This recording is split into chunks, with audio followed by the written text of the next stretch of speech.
E estamos de volta com o BBcast, seu podcast de automobilismo e outras nerds. No episódio de hoje vamos falar sobre o GP do Bahrein, realizado neste domingo lá em Sakhir. E aqui comigo está a Débora Santos Almeida. Olá amigos, sejam bem-vindos a mais este episódio do BPcast. E bom, né, Rumens, eu acho que foi um fim de semana bem interessante. Eu estou muito confiante com a Red Bull. Por favor, não me decepcione este ano, porque eu estou apostando muito em vocês.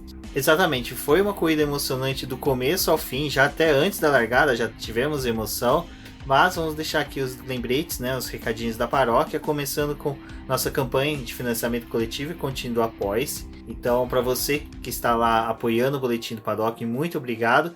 E se você puder, que não apoia, comparecer lá no site do Apoie-se, verificar a possibilidade de se tornar um apoiador do Boletim, isso auxiliaria muito o nosso crescimento e nosso desenvolvimento aqui no site. E para você que também gostaria de apoiar o nosso trabalho, vocês podem também se tornar um membro lá na nossa plataforma do YouTube, onde essa função foi liberada pelo auxílio de vocês que acompanham o nosso trabalho. Então considere se tornar um membro lá do YouTube e também continuar apoiando o nosso crescimento por lá na plataforma.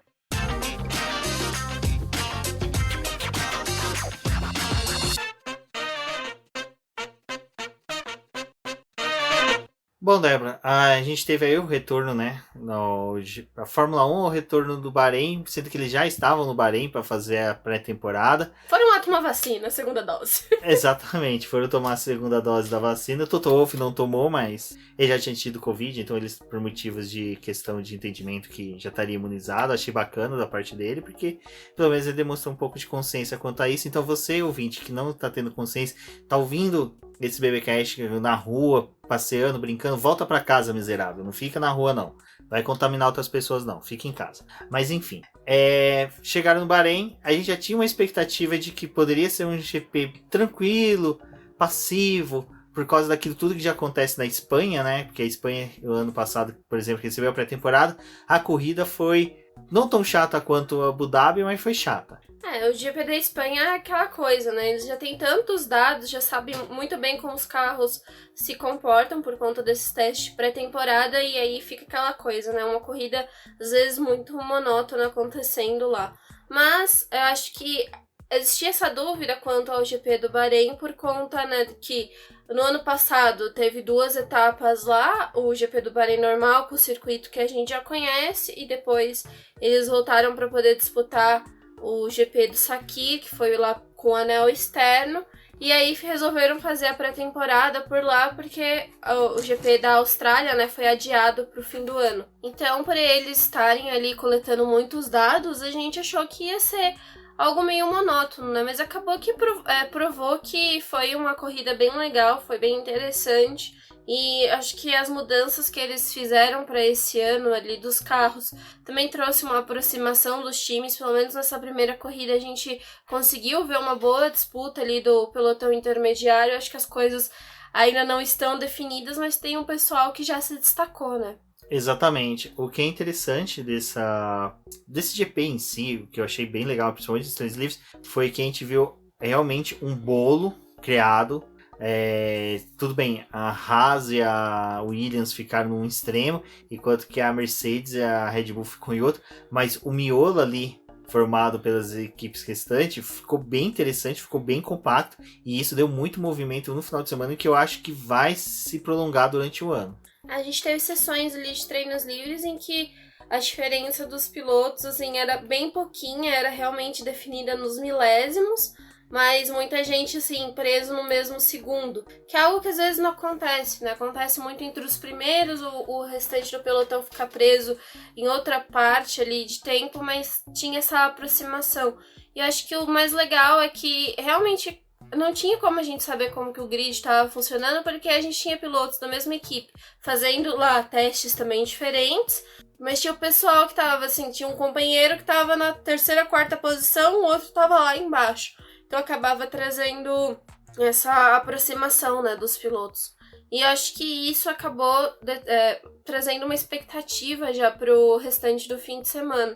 E vale dizer que agora, nesse começo do ano, né, e por esse ano, a Fórmula 1 adotou um outro formato de treino livre. Os treinos livres agora são igual o terceiro treino livre, que tem duração de apenas 1 hora. Eles tiraram aquela meia hora a mais que tinha tanto do primeiro treino livre quanto do segundo, e aí também forçou as equipes a ficar mais tempo na pista, né, fazendo seus testes, tendo mais movimentação, teve as disputas ali por volta rápida, o pessoal testando os pneus, teve equipe que tentou já economizar os pneus, porque desde o ano passado a Pirelli tirou aquela coisa dos times, dos pilotos escolherem os compostos que eles queriam, né?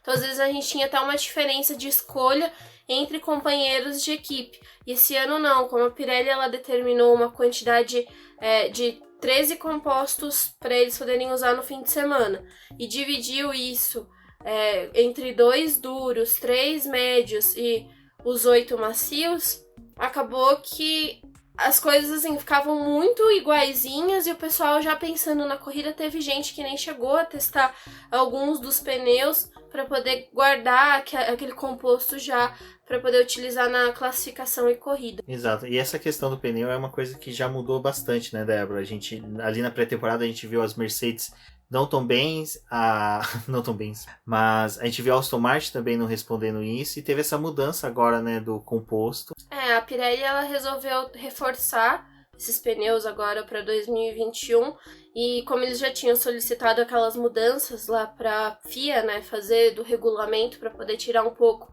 do desempenho dos carros, do downforce, porque os compostos estavam gastando muito. E aí eles já tinham aumentado a calibragem, já tinham feito um monte de coisa no ano passado. A gente lembra que teve corrida que teve pneu estourando. E para esse ano eles queriam tentar evitar que essas coisas acontecessem. Então eles reforçaram os pneus, eles ficaram um pouco mais pesados. Fizeram isso para as equipes conseguirem ter, né, um desenvolvimento melhor, mas também continuaram aplicando essa quantidade a mais de calibragem para eles também conseguirem durar mais, né? Tanto que a gente viu no começo do ano, ali durante a pré-temporada, começo do ano, né? 15 dias atrás, foi a Mercedes reclamando muito, falando que eles sentiam como se eles estivessem andando com balões que estavam super inflados, porque foi uma coisa que a Pirelli teve que fazer, né? Não agrada, mas é o que tinha para esse ano. Exato, para o público entender mais ou menos o que é essa mudança, eles acrescentaram 750 gramas para cada pneu de borracha, para poder dar mais resistência e maior durabilidade. Ao total acrescentou 3 kg de peso no carro, então até durante a transmissão eles falavam, o pneu recebeu 3 kg a mais de borracha. Parecia que cada pneu tinha recebido mais 3 kg de borracha. Era impossível. 3 kg de borracha é muita borracha. É muita mesmo. É borracha de caminhão. Não, é uma coisa muito gigante. Cara, é praticamente um consolo de nigeriano. Então é uma coisa gigante. Não tem como você mensurar a quantidade de borracha que teria em cada pneu. Lógico, tem, mas para explicação. Enfim, esse aumento faz com que os carros realmente eles percam um pouco daquele gingado que eles têm. O carro da Mercedes ele era bem visto por ser um carro que ele era uniforme. Ele tanto nas retas como nas curvas de alta e de baixa ele conseguia um bom desempenho. E aí, além disso, no ano passado a Mercedes também tinha o DAS, que era um sistema para poder mudar o desgaste dos pneus que eles acionavam para poder fazer, né, com que a banda do pneu também consumisse de outra forma. Mas esse ano a FIA tirou isso, né, deles, e eles não tem mais como lidar com esse tipo de sistema. Exato, então você tem esses condicionantes que para o carro da Mercedes é ruim, mas só que quando você pega também o que está acontecendo com a Aston Martin, que é o mesmo sofrimento que ela está tendo, se dá por causa desse novo composto de pneus que não está casando com a suspensão, que a gente tem que lembrar que a suspensão e os pneus trabalham juntos, não só literalmente pois são conectados, mas o pneu para a mecânica, ele é considerado uma peça de suspensão. Ela é a única peça de suspensão que está exposta, vamos pôr dessa forma, e que está em contato com o solo. Então, a mudança que teve modificou tudo isso. Então levou a suspensão da Mercedes a sofrer e ela está sendo muito exigida.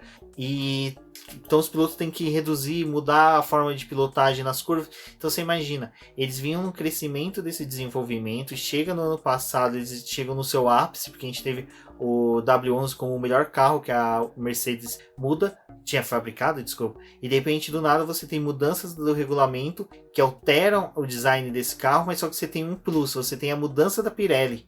Então, o ruim é, você mudar a aerodinâmica de um carro, beleza, você consegue fazer essas alterações no túnel de vento, você consegue fazer com os simuladores. Mas a questão do pneu é o que está pegando também. Porque o pneu você não tem como mudar no túnel de vento, você não sabe mensurar isso dentro do túnel de vento. Então a Mercedes foi pega desprevenida. E é lógico, eu acredito piamente que eles têm capacidade, eles têm know-how para poder modificar, melhorar o carro. Nem tanto que o Lewis Hamilton venceu, né? Mas eu acho que uma coisa que é importante falar disso é do sistema de tokens. Tipo, a gente sabe que não vai ter grandes mudanças tanto no carro da Mercedes quanto da Aston Martin. Porque, assim, no ano passado, quando eles sabiam que esse ano eles iam ter que utilizar o mesmo carro, e tinha toda a questão de o quanto que as equipes vão gastar, quem é que vai poder gastar mais, quem vai gastar menos, quem é que tá sofrendo no campeonato, eles decidiram que parte do carro ia ser levado para 2021. Então, em 2020, a gente viu, assim, durante o ano, teve vários meses em que a FIA foi determinando assim, olha, agora a gente vai ter a homologação de tal peça, agora a gente vai ter a homologação de tal peça. E as equipes correndo com as atualizações dos carros, já planejando para os carros de 2021. Então, essas peças homologadas, elas tinham que ser feitas, porque depois da homologação, as equipes não iam poder mais mexer nelas. Para poder mexer em algumas, era necessário utilizar o sistema de tokens. A FIA determinou que cada equipe teria 2 tokens para poder utilizar no desenvolvimento do carro de 2021.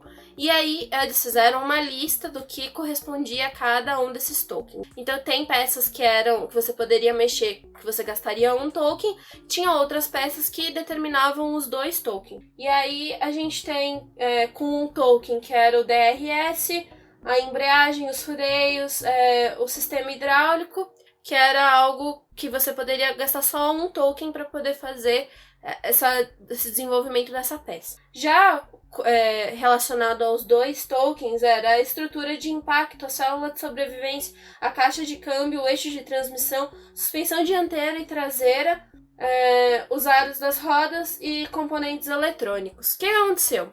Quando eles determinaram isso, a Mercedes falou, olha, ok, a gente vai conseguir desenvolver nosso carro. O James Allison foi lá, estudou o carro, fez as mudanças que tinha para poder adequar o carro de 2021, fez aquela mudança lá do assoalho, aquelas coisas para poder reduzir o downforce. Qual que foi a outra mecânica? Foi eles trazerem mais velocidade para o carro, tentar recuperar. Então, a Mercedes utilizou esses tokens dela para poder tentar recuperar um pouco da velocidade e tentar tornar o carro mais rápido. Mas eles não mexeram na suspensão porque a suspensão estava ok. Tanto que a Aston Martin, em 2020, né, que teve toda aquela polêmica dela ser um carro copiado da Mercedes, a Aston Martin, né, a Racing Point, ela já usava peças da Mercedes. Além do motor, ela utiliza o câmbio e outros componentes da parte traseira do carro. E eles utilizaram em 2020 a suspensão de 2019 da Mercedes. E aí em 2021 eles ganharam assim um plus, que foi pegar a suspensão da Mercedes de 2020 e colocar no carro de 2021. Então para eles estava tudo certo, né? Era uma questão de só uma atualização. Nosso carro foi muito bem no ano passado, a gente não vai ter problema. E aí junto que teve mais uma coisa, né? A gente, até ali no começo do ano, eles acreditavam que carros como Mercedes, Aston Martin, que tem o rack, que é aquela parte do assoalho, né? Que é o ângulo do assoalho do carro com relação à frente, né? E a parte traseira, que é onde fica mais alto. Ficou aquela coisa, né? Acho que a Red Bull vai sofrer um pouco mais com essas mudanças aerodinâmicas que ela vai ter, porque o rack deles é alto. E a Mercedes não, ela vai ter uma vantagem porque o rack dela é mais baixo. E aí não aconteceu isso. Quando eles foram pra pista, provou que o carro da Mercedes estava mais desestabilizado e que a Red Bull conseguiu trabalhar dentro das atualizações dela o melhor possível para poder fazer com que o carro não ficasse bambo. Tanto que a gente tá vendo a Mercedes perder muito a traseira, né? Tanto durante os testes de pré-temporada, quanto nesse fim de semana que eles foram correr de novo no Bahrein. E aí, isso tudo, né, tá gerando aquela coisa, né? Ai, mas a Mercedes, ela, pra ter um carro agora, ela tem que mostrar, trazer, mudar o que foi feito. Cara, eles não vão ter como mudar, porque, tipo assim, os tokens eram justamente pra isso. Tipo, você desenvolveu o teu carro e não deu certo, você não vai ter como voltar à atualização, porque já foi feito. Você não pode. Você já deu aquele upgrade no carro, você não pode voltar. Essas peças têm que se manter igual, né? Não pode ficar fazendo essas trocas. E como eles não tinham desenvolvido, então também não vai ter o que fazer. E aí o Otmar, né, no fim de semana, durante o GP, ele queria questionar a FIA, né? Que, olha, o carro da Aston Martin tá muito ruim, a gente tá tendo esse problema, mas foi por causa das normas que vocês implementaram, vocês e a Pirelli. Mas assim, eu acho que isso não vai dar em nada, porque essa desvantagem que esses times estão tendo já era algo que, assim, poderia acontecer tanto com o Red Bull, tanto com a Mercedes e com a Aston Martin, sabe? Talvez a FIA não fez de caso pensado, mas uma das coisas que esse regulamento de 2021 previa era tentar já trazer uma aproximação do grid, porque em 2022 a gente vai ter carros que novamente vão ter a questão de reduzir o downforce para poder ter a aproximação deles, para poder ter uma disputa. Sobre isso, a minha opinião é que eu concordo em partes com o Otmar. Eu acho que tem que ser debatido isso, porque a regulamentação dos tokens se dá para atualizações que a FIA imprimiu sobre o regulamento de 2020 para 2021. Então, a questão da Pirelli ter introduzido esses pneus era um fator que não estava previsto dentro dessa discussão, sabe? Não estava, foi algo que a Pirelli trouxe, mas, tipo, mudou o cenário. Eu acho assim, realmente, todas tiveram a mesma chance de se darem mal. Duas estão se dando mal, mas porque fizeram opções de ter um desenvolvimento diferente. Elas poderiam ter gastado um token, aguardado o começo da temporada e depois ter gastado o seguinte. Perfeito. Depende, por causa que... Não, sim, ela optou por gastar os 2 tokens em uma peça, uma parte, que foi de uma vez. Ela poderia ter optado por gastar o token com uma e no futuro ter uma de rescaldo para esse caso. Olha, teve uma mudança. O que a gente pode gastar esse token?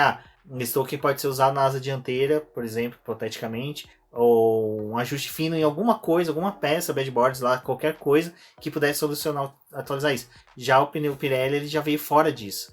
Mas aqui era uma solicitação da Pirelli, né, deles, porque assim, a gente sabe que mesmo com as atualizações, as modificações que foram feitas, né, não as atualizações, mas as modificações que foram feitas, todos os times iam perder um pouco de downforce, mas eles tentaram recuperar de outra forma, que foi utilizando... Mas aí tá a diferença entre você fazer a equipe perder downforce e você gerar um dano a ela por causa de uma escolha da fornecedora. Mas é que de a Pirelli pneus. não tinha como... Olha aqui eu fazendo a defesa da Pirelli. Me contrate, Pirelli, pra poder defender vocês. Mas é porque a Pirelli, ela tinha solicitado isso porque os pneus estavam estourando. Então mas era assim, ou os pneus estavam estourando aonde? escorrer. Um GP.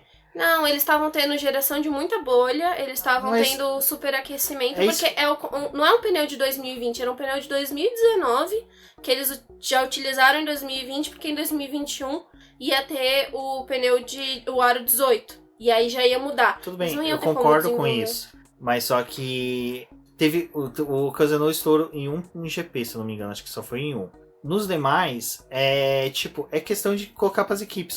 Vocês têm ciência que esses pneus aguentam tantas voltas. Essa é a condição desses pneus. Trabalhem com eles. Ponto. Mas a gente não quer fazer tanto pit stop. Problema é de vocês. Aí agora mudou para poder resolver uma questão que era de um GP só, que estourou só os pneus de um GP e tá gerando todo esse transtorno. Assim, é que eu não concordo quando é um fornecedor, é um fator externo àquilo que estava à vontade dos demais. Esse pneu não estava dentro das regras de alteração de design do carro, certo? Ele é um fator externo. Os tokens, ele correspondia às mudanças das regras do design, de reduzir o assoalho, de mudanças de suspensão, mudanças de N coisas que teve, que a gente só mais discute a questão do assoalho realmente, que é o mais visível. Mas essa questão de você trazer um fator externo que causa prejuízo, e pior que eu tô defendendo a Mercedes, que tava dominando até agora, a gente queria o fim do domínio dela. Mas acho que o fim do domínio dela não deve ser causado porque a Pirelli forneceu um pneu diferente. Eu acho que os fatores estão interligados. Tipo, tanto teve o pedido da Pirelli para as mudanças aerodinâmicas, que foi a FIA acabou acatando, quanto teve os times desenvolvendo os carros do jeito que eles achavam, que muitos foram pro lado de tentar resolver problemas do ano passado. Aí que tá, você falou, a Pirelli vem e solicita. Eu preciso que vocês façam um carro com menos downforce. Beleza, vamos fabricar. Aí depois que eles fabricam a Pirelli, então, sabe o que eu fiz para resolver o problema dos pneus estourando? Eu coloquei mais borracha e aumentei a resistência dos pneus, tornando ele balões, como o Totoro falou. Peraí, você já pediu pra gente mudar a aerodinâmica. Aí agora você me vem com pneus diferentes. Tipo, Pirelli, decide. Então é isso que eu não concordo. É a Pirelli vir, muda a aerodinâmica, mudamos. Ah, mas eu trouxe pneus novos. É que eles sabiam que mesmo mudando... Então não pedia mudança de aerodinâmica. Mas mesmo mudando a aerodinâmica dos carros já recuperaram então, parte da pneu. atualização. Então, tipo, durante o ano, se eles estivessem com os pneus de 2020, ia ter muito mais problema, porque os carros não pararam o desenvolvimento deles em 2020. Eles vão continuar em 2021. Então era melhor deixar os carros de 2020 sem nenhuma atualização. Exato, deixar os carros de 2020 sem atualização. A gente sabe que eles vão continuar atualizando os carros. Um princípio da Fórmula 1 é continuar atualizando os carros. Então, no final do ano, eles não iam conseguir mais andar. Mas aí é a consequência das equipes. Vocês sabem que vocês tiveram um ano treinando com esse pneu, trabalhando com esse pneu. Vocês vão atualizar sabendo que ele pode estourar com X questões. Vocês vão querer correr esse risco? Aí as equipes estavam correndo risco por conta própria. Agora, é diferente é você mudar o regulamento, traz novas regras, essas regras são introduzidas a pedido da fornecedora, aí a fornecedora vem e traz um novo condicionante. Isso eu falo, qual que é o meu receio?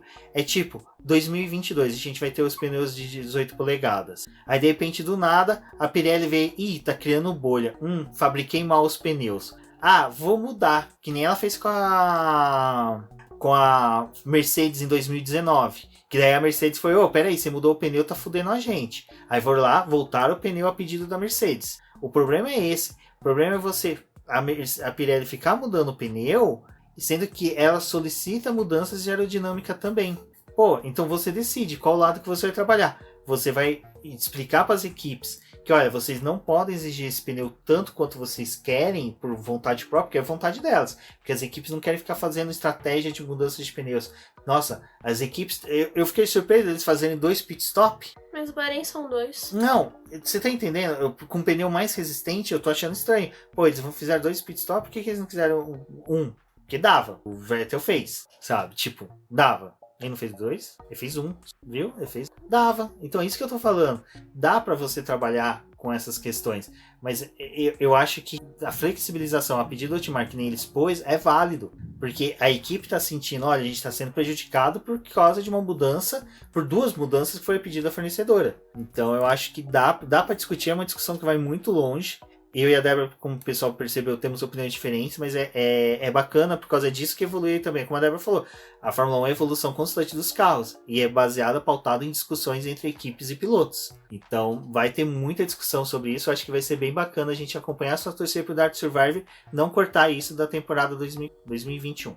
Bom, bacana que no sábado a gente já começou com bastante emoção no treino classificatório, porque a gente via ali uma troca até mesmo de voltas rápidas, mesmo no Q1 e no Q2, entre as Mercedes e a Red Bull, e até ali umas ousadas de alguns pilotos de outras equipes, até o Leclerc tentando uma coisinha ali, mas o que foi mais interessante desse treino classificatório foi realmente ver o Mazepin, né, acabando se dando mal. Ele rodou mais de uma vez no treino classificatório, isso demonstrou que ele não está sabendo aquecer os pneus pós saída de box, pós qualquer coisa. Não é só isso. Ele tinha falado, e depois que acabou, que ele não tá conseguindo se adaptar ao sistema de freio utilizado da Fórmula 1, que é aquele sistema Break My Why, que é um sistema de pinça, né, que ele trava a parte traseira do carro. E aquilo é determinado no quanto de pressão que você coloca no no pedal, né? E isso também é uma coisa que as equipes acabam fazendo ajuste para poder colocar do jeito que o piloto quer. Então ele sabe que se ele der um toquinho leve, ele vai frear, mas não vai ter aquela parada brusca. E o que o Mazepin tava fazendo é que quando ele batia, né, no freio, o pedal ia muito para trás. E aí ele, tipo, ia até empurrava ele e aí travava as rodas traseiras. E aí ele tava sofrendo com isso porque ele não se adaptou, né? Mas ele também não fez teste ano passado, do final da temporada, que foi chamado os jovens pilotos mais o Alonso para poder fazer os testes.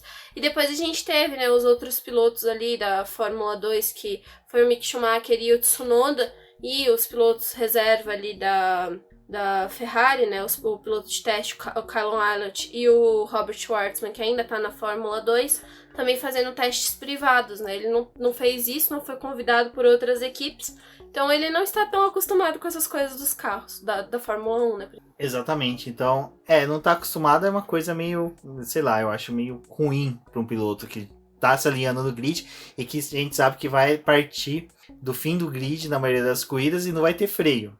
Ou seja, não vai saber domar freio. Então vai ser surpreendente o que ele vai poder fazer esse ano. Contudo, a rodada final dele, né, no treino classificatório, que foi ruim, foi o prejuízo que ele gerou a outros pilotos.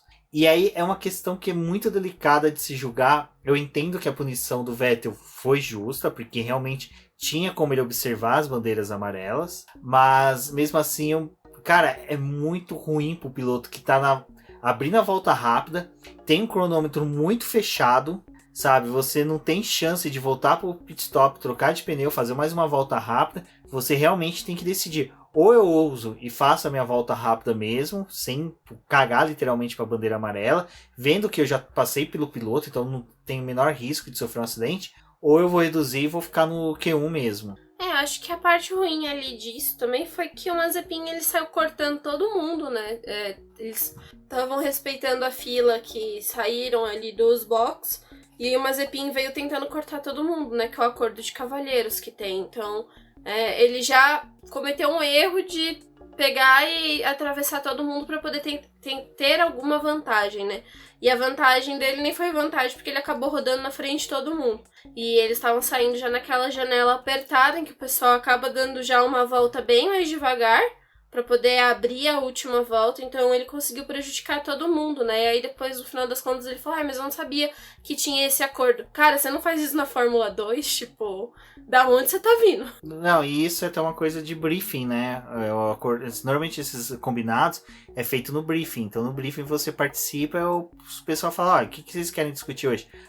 Vamos todos respeitar a fila de saída dos boxes, então ninguém vai ficar ultrapassando ninguém. Se você vê que o cara da frente deu passagem, beleza, mas o Mazepin não, na última reta do Bahrein, ele veio cortando todo mundo por fora, tipo, vou dar um despertão. Sabe aquele cara que corta pelo acostamento, dando uma despertão? Foi ele. E isso, mais uma vez, é um erro casto, é um erro de burro, porque ele tá cortando o caminho justamente pela pista suja. Então, se é um cara que já tá tendo dificuldade com freios, não tá sabendo aquecer pneus, ele ainda corta pelo lado da pista suja, cara, você não tem chance nenhuma de terminar vivo a Fórmula 1 temporada 2021. Espero que você não leve ninguém com você. Então é bem complicado essas escolhas que o Mazepin tá fazendo em pista. Então quando a gente critica ele, não é só a questão lá do que aconteceu no Bahrein com aquela menina. É também essas burradas que ele comete de julgamento. E aí, terminando só pra falar um negócio, é interessante uma coisa que a Mariana Becker trouxe durante a transmissão, que falou que o Mazepin é um cara que não tem interesse em questão de treino, de desenvolvimento do carro, que ele só quer ir correr, sabe? Então é uma coisa assim que a gente vai ver que isso vai prejudicar e muito a carreira dele dentro da Fórmula 1, e o ruim é o quanto que isso pode prejudicar dos demais pilotos que estão do lado dele. Um deles é o Mick Schumacher, que ano que vem talvez seja companheiro dele, vai ser o único cara que vai desenvolver carro. Porque o piloto que não gosta de desenvolver carro não dá feedback bom. Então ele não vai saber falar para a equipe, o carro tá ruim, o carro tá bom, o carro tá saindo de traseiro, tá saindo de dianteiro. É um cara que só quer sentar e acelerar. Uma das coisas que o Valese tinha falado quando a gente gravou o preview, né, foi vou esperar um pouco para poder ver o que o Mazepin vai fazer pra mim tirar conclusões dele como piloto, porque como pessoa a gente já sabe que ele é um lixo, né? Mas como piloto a gente tem que ver. Bom, já se provou nesse primeiro GP que também é um lixo. Exatamente, então complicado. É complicado. Eu acho que aquela discussão, né, não é a gente já tem tantos pilotos pagantes no grid, mas aí fica aquela diferença entre o piloto pagante e o piloto mimado, né? O piloto pagante é um Latifi e um Stroll que pelo menos estão tentando melhorar, que estão buscando ser um piloto melhor, né? Almejam um lugar melhor na Fórmula 1, ter um desempenho para poder ajudar a equipe. E aí a gente tem o Mazepin, que é um piloto pagante também, mas infelizmente é um mimado, né? Que já tá com a equipe ali dada pra ele, tá ali, não liga, tanto que durante antes da preparação ali pra corrida, né? O pessoal, a gente vê, tipo, o Gasly, ele para na frente do carro, e acho que ele faz tipo uma oração, pede acho que, proteção pra corrida. Tem os pilotos que ficam com música pra poder não ficar pegando coisa que o pessoal tá falando em volta do carro. Tem outros que ficam sentados quietinho e falaram, né, que o Mazepin ficou zanzando lá antes da corrida. E aí perguntaram pra ele, né, mas e aí, você tá... Como é que você tá? A primeira largada? Ah, tô tranquilo, né? Tão tranquilo que não terminou nem a corrida, né? Como o Rubens falou, Pietro Fittipaldi e Mick Schumacher tem muito mais volta no Bahrein do que o Mazepin. Exato, então o Pietro já tem vantagens que o Mazepin não tem dentro da equipe. Torcer para também o Pietro ter mais voltas em Abu Dhabi do que o Mazepin. Eu acho que uma das coisas também que é legal de falar dessa classificação foi o desempenho da Ferrari. Pra mim era um time que eu ainda tava com aquela coisa, né, de será que tá bem, não sei o quê, porque eu tinha um pouco de dúvidas quanto ao desenvolvimento da Ferrari. Também foi um time que acabou utilizando os tokens dela ali pra poder desenvolver muito da parte traseira do carro. Então, tinha aquela coisa, né, será que deu certo? Parece que funcionou, porque o GP do Bahrein do ano passado foi terrível pra eles, foi uma das pistas que eles sofreram demais, as 3 retas, era muito difícil deles se manterem na pista. E dessa vez eles estavam conseguindo virar a volta, né? Não foi só o fogo de palha ali durante os treinos livres, mas na classificação eles conseguiram repetir um bom desempenho. E aí foi da dupla, também não foi só de um piloto. E aí junto com eles trouxeram a Alfa Romeo, né? Que eu acho que também foi uma surpresa, porque foi uma das coisas que a Alfa Romeo queria muito, era melhorar, para não ficar naquela tensão de se vai conseguir passar do Q1 pro Q2. Eles conseguiram um bom desempenho com o motor, eles estão bem contentes com o carro, com o que o carro tá conseguindo entregar. A gente teve o Raikkonen cometendo mais erros no fim de semana do que o Giovinazzi. O Raikkonen demorou um pouco mais. Na corrida o Raikkonen foi melhor, mas ainda assim foi bem legal os dois pilotos mostrarem que eles estão conseguindo trazer algo melhor ali do carro, né? As atualizações funcionaram, esse motor tá funcionando.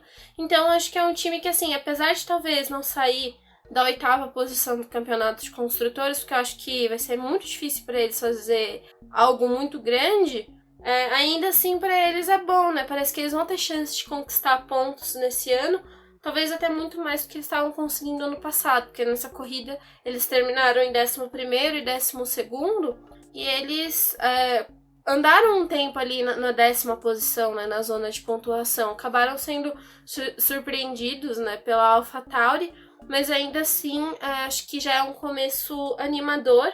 E eles falaram que o que é mais importante para eles é o ajuste fino do carro. Eles precisam continuar trabalhando nisso para poder conseguir a melhor performance dele. Bom, o resumo de tudo, principalmente da classificação, é que se deu um grid de largado bem interessante. Tendo Max Verstappen na ponta, seguido pelo Lewis Hamilton e pelo Valtteri Bottas, mas com Charles Leclerc, né, ali na 4ª colocação, mostrou que ou o motor adulterado voltou ou a Ferrari conseguiu acertar esse motor. Eu acho que ali na classificação que a gente viu a diferença do Verstappen pro Hamilton foi bem legal, né? Porque é aquela coisa, né? Tinha atenção se na classificação o Verstappen ia conseguir realmente ter um bom desempenho ou não. E a gente teve, acho que a surpresa do motor Honda, que tá indo bem, apesar do Pérez não ter conseguido se classificar tão bem. É uma equipe e um motor que eu acho que vai dar um gás ali pra essa corrida, né, por esse ano, porque a diferença que eles tinham era muito grande. E talvez agora eles tenham conseguido se aproximar, né, tanto pelos problemas da Mercedes quanto pelo desenvolvimento da Red Bull. Mas a Ferrari com esse motor aí, que a gente não sabe se é adulterado ou não, tá mandando muito bem, né. E esse andar muito bem dela a gente viu durante a corrida, mas vamos voltar ali só para o momento da largada, em que a gente já teve uma surpresa, né? O Sérgio Pérez ficando ali na última reta antes do início da curva 0, da curva 1, tanto faz, curva 0 na verdade. O carro dele simplesmente desligou, parou, deu pane ali, teve que resetar o volante. Para. Exato, a sorte dele é que o motor não morreu, né? Que se tivesse morrido, aí sim ele teria problemas, porque não teria como dar partida, então ele conseguiu voltar para os boxes, acabou não parando nos boxes, que eu achei surpreendente, porque ele poderia ter parado para alguma verificação, mas a equipe preferiu que ele seguisse para a largada. Acho que uma coisa que é interessante de falar é que antes da corrida começar, a Red Bull teve que mexer no carro do Pérez, então o carro dele estava desmontado antes do início, eles tiveram que trocar a central eletrônica porque ela tinha apresentado um problema e eles trocaram a bateria do carro. Não gerou punição pro Pérez, mas foi uma das coisas que já demonstrava que a Red Bull estava sabendo que tinha algum problema no carro. Exato, então essa questão foi ainda piorando, porque depois da largada a gente viu o Verstappen falando, né, que estava tendo problemas no carro, estava sentindo alguns problemas no carro, a equipe dos mecânicos não conseguiam identificar praticamente o que se tratava, né, desse problema que ele tinha.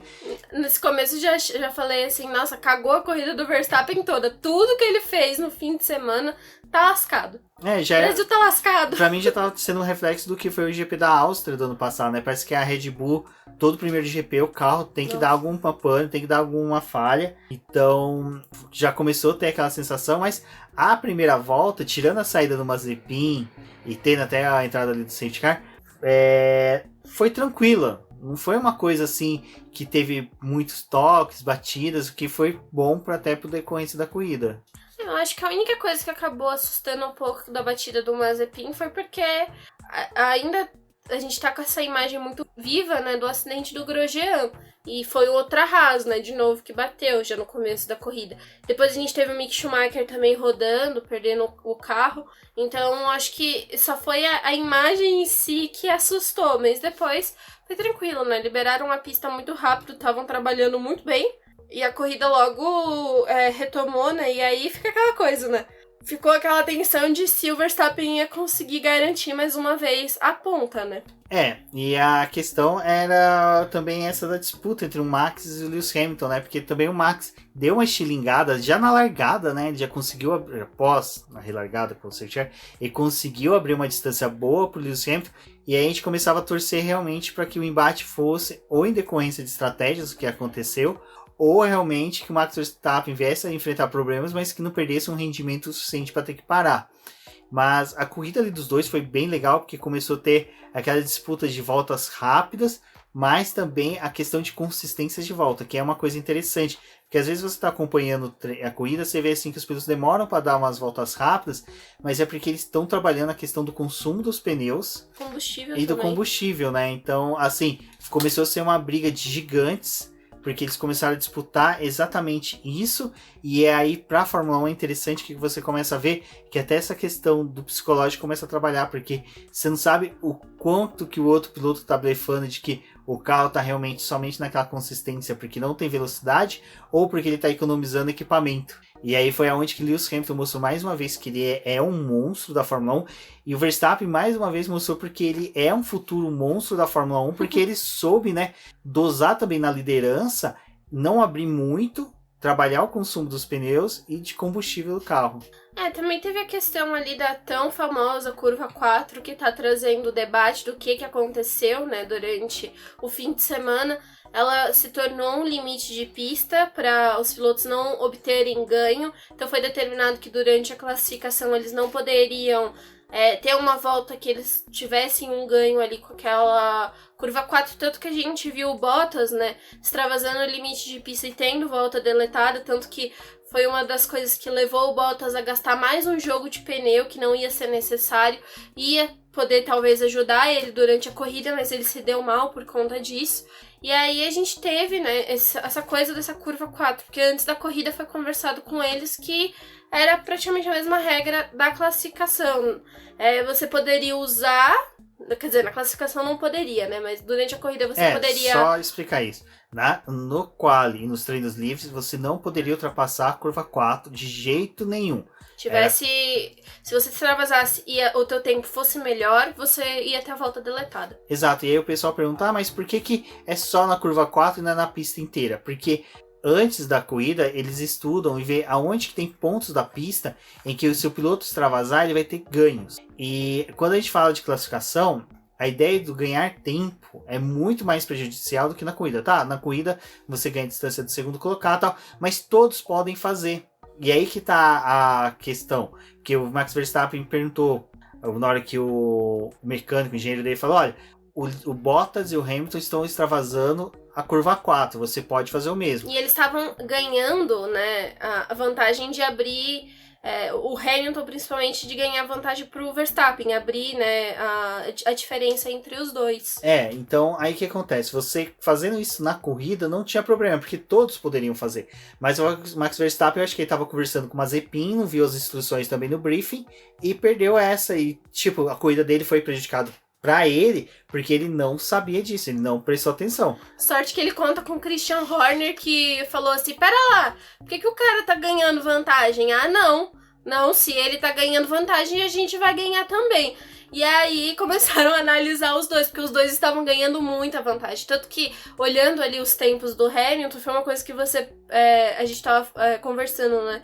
Como que o Hamilton tá conseguindo manter os tempos de volta dele? Que foi muito por conta disso, porque ele foi né? um reloginho por muito tempo. Uhum. Ele sabe, se olhava os tempos de volta do Hamilton, era 1,34, 1,34, 1,34. Tem as variações, 1,34,2, 1,34,3, 1,34,4. Mas só que mesmo assim era 1,34 batido. O cara, aí era uma coisa. Gostamos sempre de falar de Ayrton Senna? Sempre que possível. Ayrton Senna era um piloto que também fazia isso.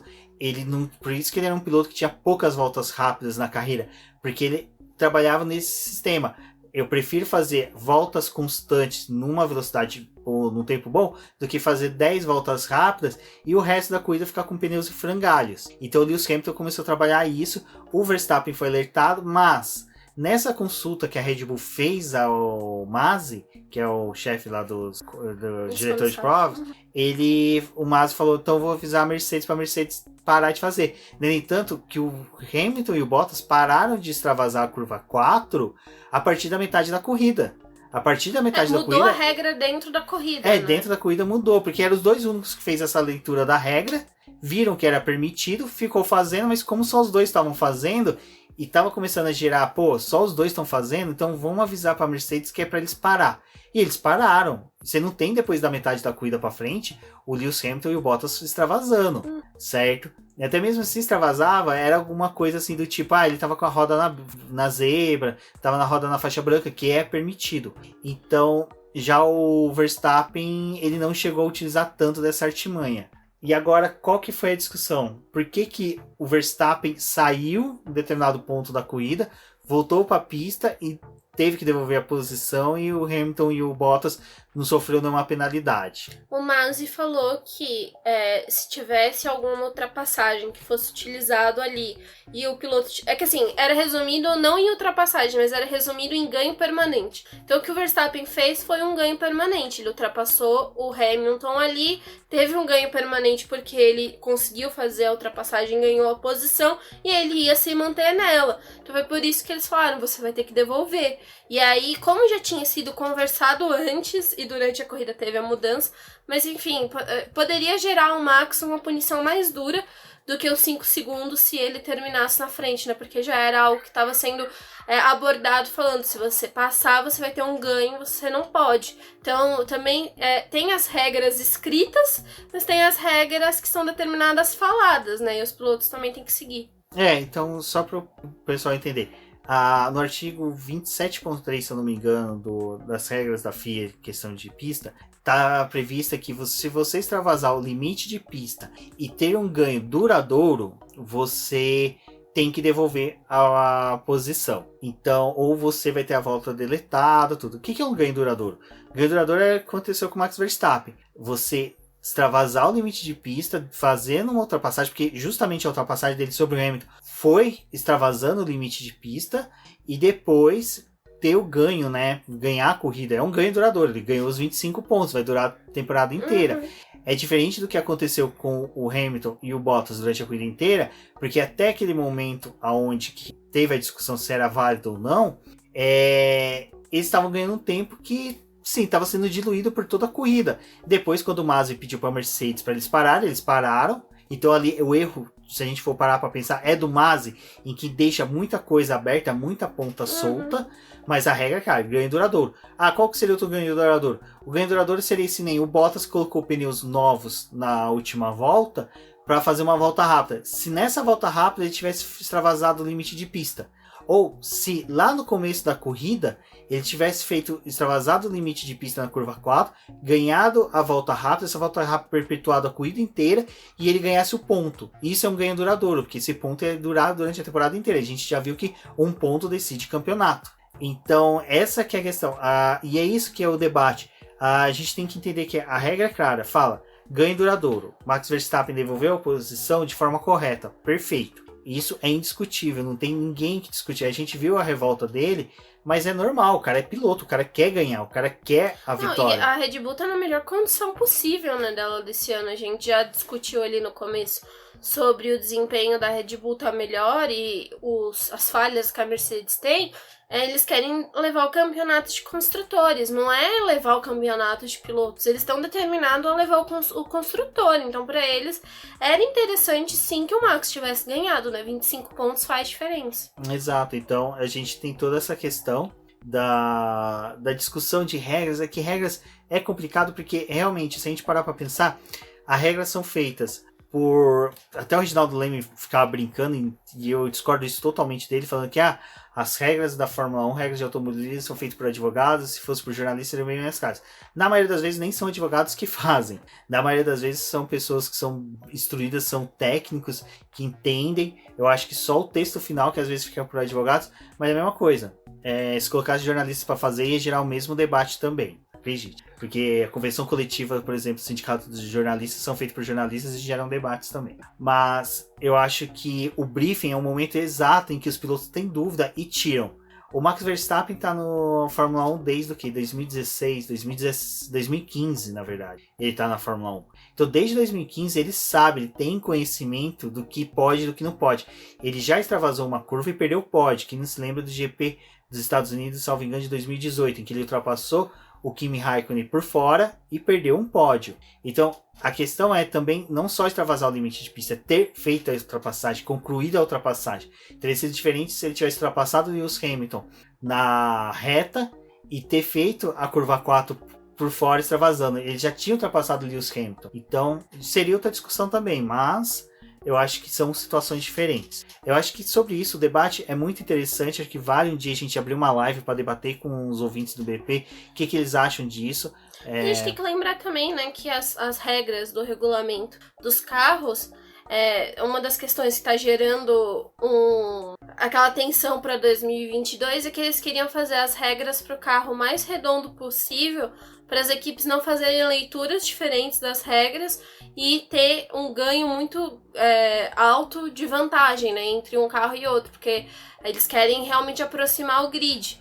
E a gente vai ter isso assim sempre. Quando você tem uma regra, cada time vai fazer a sua interpretação, mesmo que às vezes ela esteja clara, uns vão falar, mas aqui tem uma brecha, então a gente vai acabar usando, né? Ano passado a gente teve muito disso, assim, acabava vendo em várias pistas que eles foram colocando esses limites de pista por causa de ganho dos pilotos, e aí tinha uma coisa que eles faziam na sexta, aí tinha o briefing pro sábado, aí já mudava tudo de novo, aí tinha o briefing pro domingo, também mudava tudo de novo, então é confuso porque ainda tem brecha, né? Então, para vocês que não entendem ou nunca participaram, nunca viram o briefing, é muito parecido com aquilo que tem no filme do Senna e do Rush, em que no Rush o Nick Lauda chama, né, os pilotos para discutir se ia ter ou não o GP da Alemanha lá em Nürburgring, e decidido que tem. Aquilo ali é o que acontece no briefing. É onde que na próxima corrida provavelmente eles vão debater. Pô, em limite de pista pode ser considerado que é no treino, na corrida também?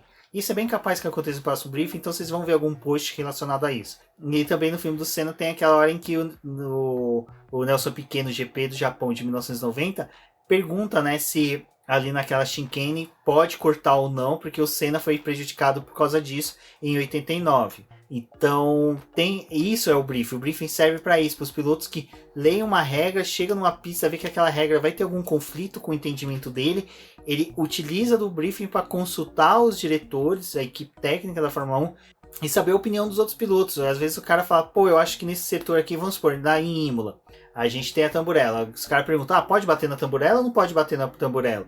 Não pode bater na tamburela. Então beleza. Então quem bater na tamburela não vai terminar a corrida. Bacana. Então são coisas assim que serve o briefing. Você discutir pontos que você tá obscuro na legislação do automobilismo. Na Stock Car desse jeito, na Fórmula Truck E se a gente parar pra pensar, a Fórmula 1 tem 70 anos. São 70 anos de evolução de regras. Mas só que a gente tem que lembrar que toda vez que evolui uma regra de segurança de pista, onde você troca grama brita por asfalto, com tinta ranhura, que é altamente abrasiva, por ranhura, você tem uma nova interpretação das regras. Então isso vai ser sempre debatido, vai ser sempre discutido. Bom, sobre isso é engraçado que a gente já pulou pro final da corrida, mas no meio da corrida também teve muita movimentação, né, Débora? Principalmente no miolo ali da Fórmula 1, que ficou realmente compactado. Red Bull e Mercedes na frente, Haas e Williams no fundo. Fazendo um sanduíche. Um sanduíche, né, praticamente. E no meio de uma xixa ali, todas as equipes até as Alfa Romeos. Alfa Tauri e Alfa Romeos, né? As duas brigaram bastante nessa corrida. Eu acho que foi uma corrida bem legal, assim, muita disputa realmente. Não só elas, né? A gente teve, né, naquele começo ali da corrida e que também foi se perpetuando pro restante, foi a briga da Ferrari com a McLaren, que parece que vai ser também algo que vai chamar a atenção durante o ano, porque a gente já imaginava que a McLaren talvez ia conseguir se consolidar na terceira posição dos construtores, mas aí surgiu a Ferrari, que pelo menos parece estar ali numa condição de um quarto, quinto lugar, né? E a gente teve a queda da Alpine ali, da Aston Martin um pouco, né? Mas ainda assim tava todo mundo muito embolado. A AlphaTauri apareceu. Foi uma pena a gente ver que o Gasly teve uma ótima classificação, mas não conseguiu continuar tendo um bom rendimento, porque depois daquela batida ali com a McLaren, quando ele foi ultrapassado, ele perdeu a asa e acabou estragando toda a corrida dele, né? Porque ele caiu ali pro final do pelotão, não conseguiu mais se recuperar, tanto que ele nem termina a corrida, ele abandona antes das últimas voltas. E a gente teve o Tsunoda, né, que foi muito engraçadinho assim, porque, né, ele é fofinho, não sei o que, mas enfim, ele falou assim, eu fiquei 50% muito feliz e 50% muito chateado com a minha primeira corrida, porque eu fui bem, eu não tinha tido um bom desempenho na classificação, mas consegui terminar na zona de pontuação, ultrapassou o Stroll, né, conseguiu o 9º lugar, foi bom para um estreante, mas ele ficou chateado porque na largada ele perdeu o desempenho ali, né? Ele caiu um pouco de posição, depois ele teve que se recuperar. Mas foi uma corrida interessante do Tsunoda também, né? Porque era legal que a AlphaTauri, ela botava o pneu nele e ele vinha e fatiava o grid. Aí daqui a pouco faz mais uma troca, ele cai de novo, tem que vir pra poder fazer tudo de novo, né? Ele fez 2 trocas de pneu, que nem a maioria dos pilotos, né? E a estratégia que a AlphaTauri adotou para ele foi muito semelhante à escolhida pela Mercedes, que foi utilizar 2 jogos de pneus duros pro final da corrida. Não, e o que foi interessante, principalmente desse miolo, foi de uma coisa que eu já falei até no BBcast. A rivalidade original da Fórmula 1 é McLaren versus Ferrari. Não adianta Mercedes e Red Bull sonhar com esse posto, não adianta mesmo. Entendeu, né, Toto Wolff? Então, cara, ver as McLaren disputando com a Ferrari... Cara, amei. Obrigado, Binotto, por voltar com o motor adulterado. O motor adulterado é meu pastor, disputas não faltará com a McLaren. Que foi lindo, cara. E a gente superou eles, o que é melhor. Então, isso é muito bacana. E, assim, é legal... Segue a rivalidade Ferrari e McLaren. Dane-se que é pelo 4º, 5º, 6º e 7º. Dane-se. Sabe, só o Checo Pérez que chegou ali, que não devia estar ali no meio, mas, cara, foi muito sensacional, foi muito legal. E, cara, ver o Norris disputando de igual para igual com o Leclerc foi muito bacana. E sobre a McLaren, o pessoal, o Ricciardo ficou pra trás do Norris, cara... Era esperado, né? Não só isso. É questão...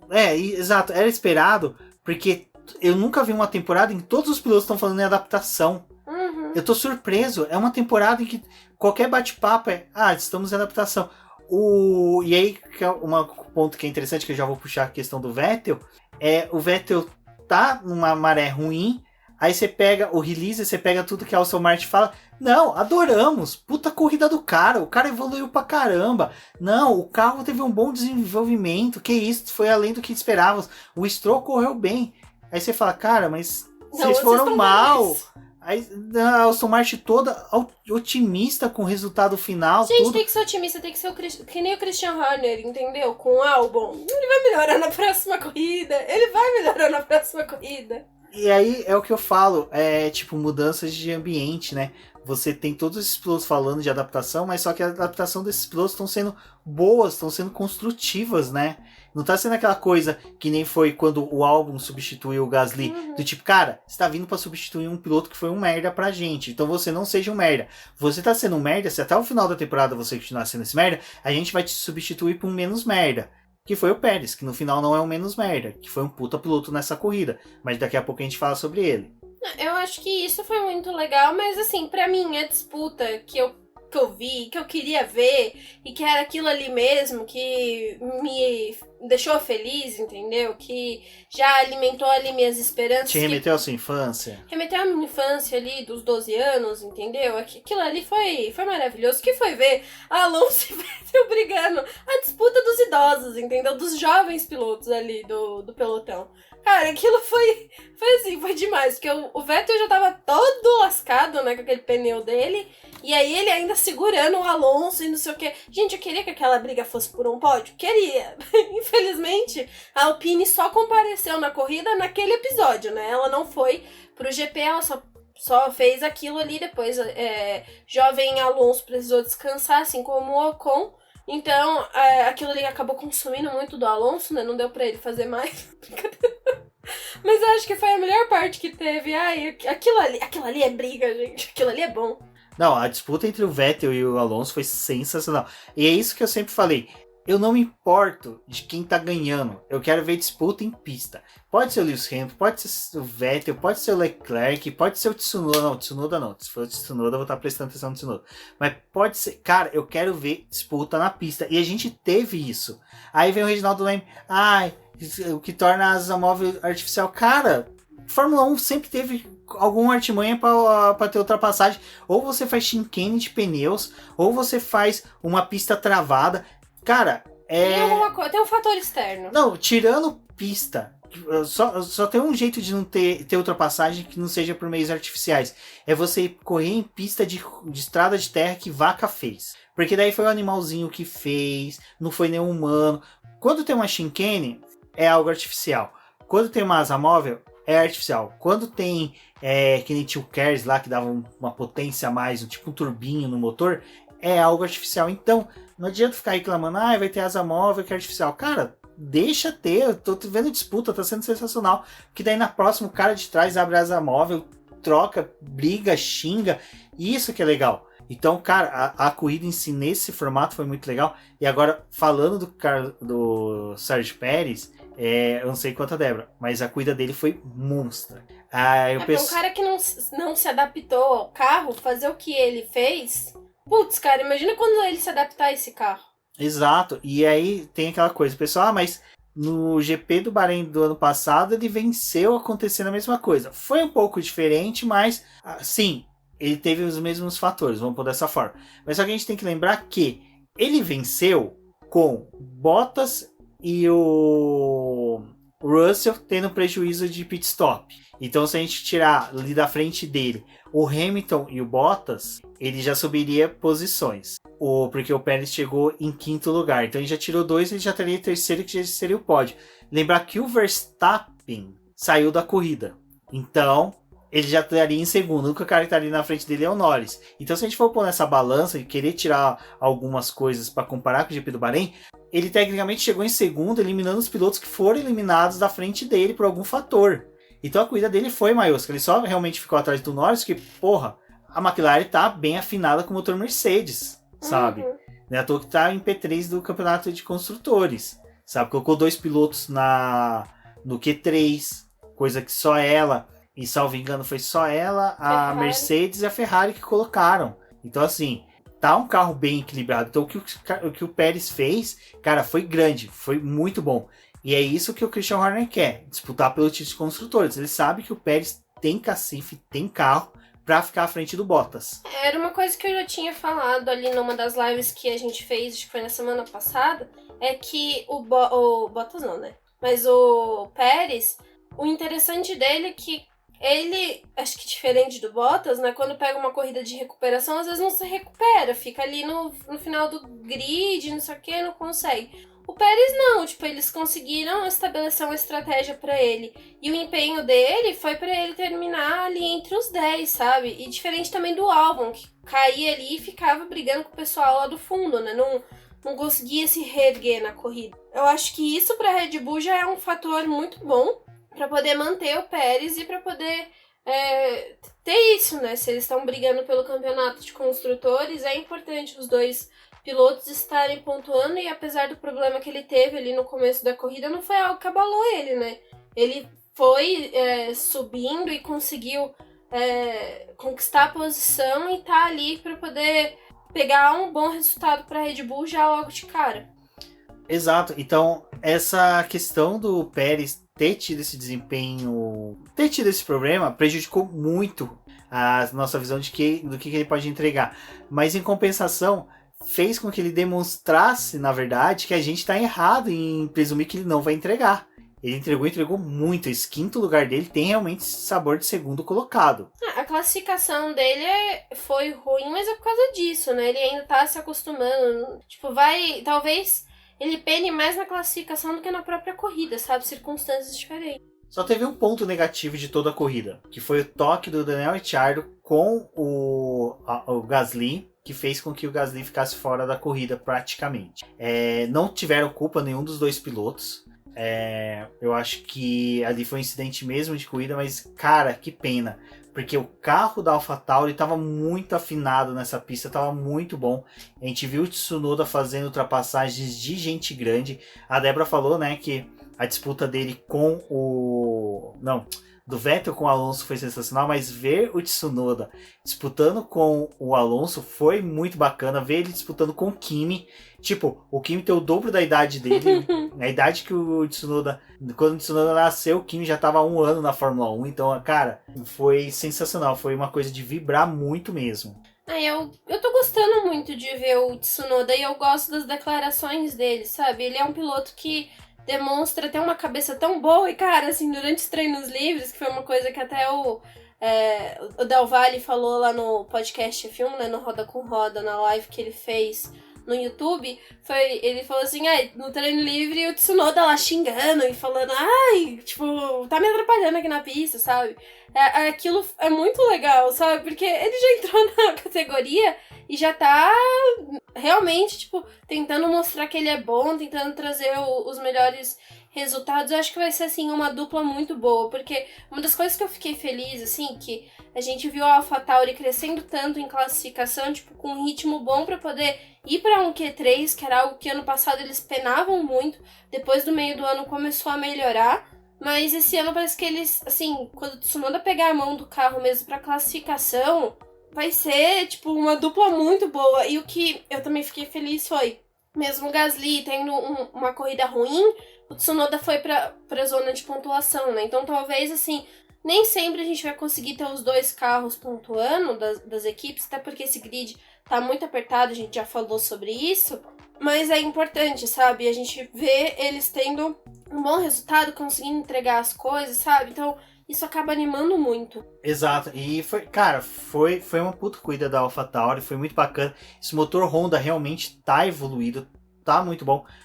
Eu não consigo falar assim do motor da Honda tão superior da Mercedes, por causa que a gente não sabe a situação ainda dos motores Mercedes, por causa da Mercedes em si, da equipe, mas se a gente for colocar a equipe cliente dela, a McLaren entregou, né? Conseguiu entregar até mais que a AlphaTauri, que é cliente vamos pôr dessa forma, do motor Honda. Então, cara, foi uma corrida sensacional. Espero sim que o Gasly esteja nas próximas disputas e vai dar um enriquecimento maior ali naquele miolo que a gente tá falando que tá tendo disputas. Como o Pérez também vai dar um enriquecimento na ponta lá, disputando com o próprio Hamilton, Verstappen, Bottas, que é o que a gente fala. Às vezes a gente sabe que um piloto ele não consegue ganhar a corrida, mas ele pode atrapalhar os outros a progredir na pista depois que faz um pit stop. Você imagina o Pérez tendo o Hamilton atrás depois de um pit stop. Cara, ele não vai abrir tão fácil para o Lewis Hamilton, principalmente por causa da disputa de título de construtores. Então, é isso que a gente espera quando o Gasly, a gente fala, pô, seria interessante ele ali, porque ele vê um Bottas vindo, ele vê um Verstappen vindo de uma recuperação de pista, ele vai querer disputar a posição com ele de qualquer forma, não vai abrir. O cara tá recuperando corrida. Então é nisso que a gente torce realmente para que esses pilotos não quebrem, permaneçam na corrida, consigam voltar. E eu acho que é isso. Eu acho que do Gasly foi o mesmo ponto negativo. Teve a rodada ali do Vettel com o Ocon, que realmente foi um incidente de corrida, mas realmente o Vettel teve o erro dele, ele freou muito em cima do Ocon. No primeiro momento eu pensei que o Ocon tinha errado o ponto de freada, mas depois revendo eu vi que o Vettel cometeu essa cagada. Eu acho que não Nossa, é justo. 5 pontos, né? O Vettel tomou 5 pontos na superlicença, só no GP. Só nesse GP, então aquela torcida que a gente tinha do Mazepin ser substituído, eu acho que vai ser o Vettel que vai ser substituído no final aí. Bom, poderiam chamar um piloto brasileiro aí pra substituir ele, quem sabe. Acho que uma das coisas também que falta falar foi a Alpine apareceu nesse GP, porque, assim, o rendimento deles durante treino livre, classificação, muito ruim, muito problemático. A gente teve o Alonso até conseguindo avançar, mas depois, assim, a corrida deles foi muito caótica. O avanço do Alonso é fator Alonso, ponto. Isso é indiscutível. É o que a gente falava nas lives, quando a gente comentava da McLaren da época do Alonso, que o Alonso entregava muito mais do que o carro da McLaren era. Hoje, por exemplo, o Alonso conseguiu entregar muito mais do que o carro da Alpine entrega. Esse carro da Alpine realmente é um carro de transição. Eu acho que eles estão fazendo muito mais estudos, entendendo o que é que vai ser feito em 2022. Porque é a única justificativa que tem para esse carro ser esse monstro, esse demônio da Tasmania que circula ali na Fórmula 1. Então, eu acho que da Alpine a gente não pode esperar muito esse ano. Então, é uma pena ver o Alonso sofrendo, não sofrendo, vocês entenderam, de não conseguir disputar posições mais avançadas no grid. E para finalizar, a gente tem que falar, né, da disputa entre o Max Verstappen e o Lewis Hamilton, que foi uma das maiores disputas que eu vi nos últimos anos. Acho que, cara, valeu os apelos do Lewis Hamilton, que queria ter disputa na pista, que queria ter embates. Porque, olha, foi muito bacana ver ali a disputa final entre eles. E não só a disputa final, a disputa entre rádios, né? Deles falando, pô, eu quero trocar pneu, não vamos trocar agora. Meu pneu tá bom, Bono, fica quieto que eu quero correr sozinho. Não, pra mim, assim, foi uma grande disputa, foi algo muito legal. A gente ganha muito com esses dois, né, brigando, porque a gente já tem o Hamilton, que é um piloto muito consolidado e uma equipe muito, acho que, cerebral, né? Ali, além da gente ver a disputa deles na pista, o interessante foi a gente ver a disputa deles pelos pneus, assim, tipo, pra mim é uma das coisas que eu acho muito legal, porque a gente já falou em posts ali no BP, já falou em lives, que os pneus é algo que acaba sendo o fator que determina muita coisa nas corridas, né? Então, ser usado em estratégia foi algo que a gente gosta de ver, assim. A gente viu a Mercedes partindo para uma estratégia com 2 pneus duros, né? 2 conjuntos de pneus duros para fazer o final da prova. E o Verstappen, ele, diferente ali do que o Vettel fez, que foi uma parada só, a Red Bull parou ele, colocou outro conjunto de médio novo.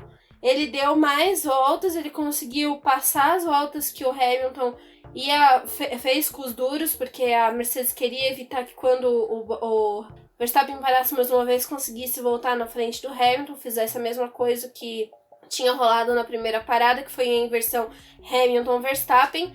E ali a leitura da corrida da Red Bull acho que foi legal, porque ele tá tendo um bom desempenho com os médios, tá dando aderência pra ele, vai conseguir fazer boas voltas. Aí chega no final, a gente vai colocar o duro, ele vai ter como tirar bastante tempo ali do Hamilton, nas últimas voltas eles vão estar se enfrentando, né? E aí, o toque da Mercedes de perceber, cara, eles estão com um pneu duro mais novo, sabe? Quando o Verstappen, ele vai ter capacidade para poder chegar por conta do carro e por conta do Verstappen, por ser o Verstappen. Então, tipo, Hamilton, você vai ter que poupar os pneus aí porque o Verstappen tá vindo. E pra mim, acho que foi sensacional isso. Tanto a guerra na pista quanto a guerra dos pneus, assim, tipo, quem tava com o pneu melhor, quem ia conseguir dar a volta melhor. Eu fiquei um pouco chateada que não foi o Verstappen que ganhou, porque eu queria ver a Red Bull começando bem no campeonato, conseguindo a vitória. Mas ainda assim, cara, foi uma corrida, assim, muito legal, muito divertida de ver essa disputa dos dois. Tanto que as últimas voltas a TV, né, a filmagem focando neles, que às vezes a gente acaba nem vendo, né? Às vezes os líderes das corridas, tipo, ficam lá sozinhos, tem as disputas do meio do pelotão, a gente quase não vê eles. E dessa vez a gente conseguiu ver direitinho o que estava acontecendo. Exato. Então, cara, essa disputa foi sensacional, foi de tirar o chapéu. E mais uma vez a gente fica naquela porcaria do Bottas, aonde está você? Até onde a Mercedes... O Bottas foi pra... O Bottas estava junto com a Alpine, né? Não compareceram. Porque assim, essa que é a minha questão, né? A gente vê a Red Bull trabalhando para tentar o título do Mundial de Construtores, então quando você tem uma equipe focada nisso, você sabe que ela vai trabalhar com os dois pilotos em pé de igualdade. Aí você olha pra Mercedes... Pode. O Bottas, tipo, a largada do Bottas, cara, tipo, como que você perde pra Ferrari, sabe? Cara, sério mesmo que, tipo, tua largada é tão ruim assim? Então, é isso que é o problema, você tem um piloto que você não confia. Eu não confiaria de fazer uma corrida de recuperação no Bottas como o Pérez fez, sabe, cara? Então é complicado. O Vettel fez uma corrida de recuperação melhor que o Bottas faria, sabe? Então, eu não entendo, sinceramente. Só se o Russell é esse demônio mesmo, esse monstro sagrado que o Toto Wolff sabe que ele é, e pensa, cara, não é o momento de colocar ele, porque eu vou destruir a carreira dele ou eu vou destruir o Lewis Hamilton, sabe? Alguma coisa eu vou quebrar, porque... Sabe, você tem o cara lá no fundo, no grid, fazendo 2 segundos mais rápido que o companheiro de equipe, colocando o carro dele lá, brigando em certos momentos com outras equipes. No miolo ali, ele sabia brigar muito bem com os pilotos, não entregava fácil as ultrapassagens. E você tem o Bottas que tá lá na frente, simplesmente chegando em terceiro, porque teve a sorte que o Pérez quebrou na primeira volta. Então, sabe, é meio complicado. Eu acho que eu não vejo a Red Bull não, a Mercedes trocando o Bottas realmente durante a temporada, não vai fazer uma coisa Red Bull, mas também eu não acredito que não renove. Eu acho que... Ele tava no pódio, né? Tipo, os 2 carros da Mercedes foram pro pódio. Tipo, isso é bom, de certa forma é bom, mas não dá pra você dar brecha, sabe? Pra um campeonato desse, em que talvez os seus carros já estão apresentando um certo problema, sabe? Não tem como você bobear com isso. É uma coisa bem ruim, assim. E, cara, o Bottas andando, assim, a 15 segundos do Verstappen, sabe? Tipo, ele tá correndo lá na terceira posição sozinho, sabe? Acontecesse qualquer coisa, ele nem ia ver. Tanto que o Giovinazzi fez muito mais do que ele, porque o Giovinazzi tava lá, ele viu a disputa do Hamilton com o Verstappen de camarote, entendeu? Ele pelo menos apareceu na foto dos 2 cruzando a linha de chegada muito mais perto do que o Bottas conseguiu passar com o pessoal. Exatamente. Bom, pessoal, é isso.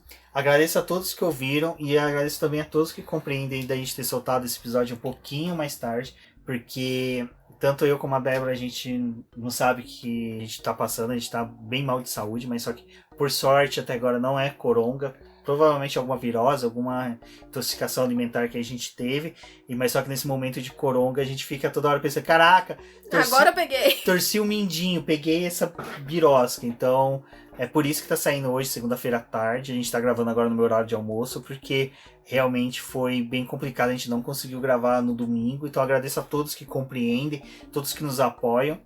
Meus textos também não conseguiram sair nessa segunda-feira, mas vai sair essa semana. A gente ainda tem 3 semanas até o próximo GP, Mas desculpem, pessoal, infelizmente a gente não tá muito bem, né? Esse final de semana a gente não ficou muito legal. E justo nesse final de semana, eu fico imaginando, ainda bem que não teve Stock Car, que se tivesse Stock Car a gente teria desmaiado. Então, muito obrigado a todos. Não deixe de apoiar o Boletim do Paddock, acompanhar nossas lives. Nossas lives vão começar agora às 8 da noite. Pra quem viu as últimas lives, 7h30, 7h40 fica bem conturbado aqui em volta de casa. Fica uma movimentação de pessoas muito grande. Temos vizinhos complicados. Exatamente. Então, um abraço a todos e até a próxima. Até!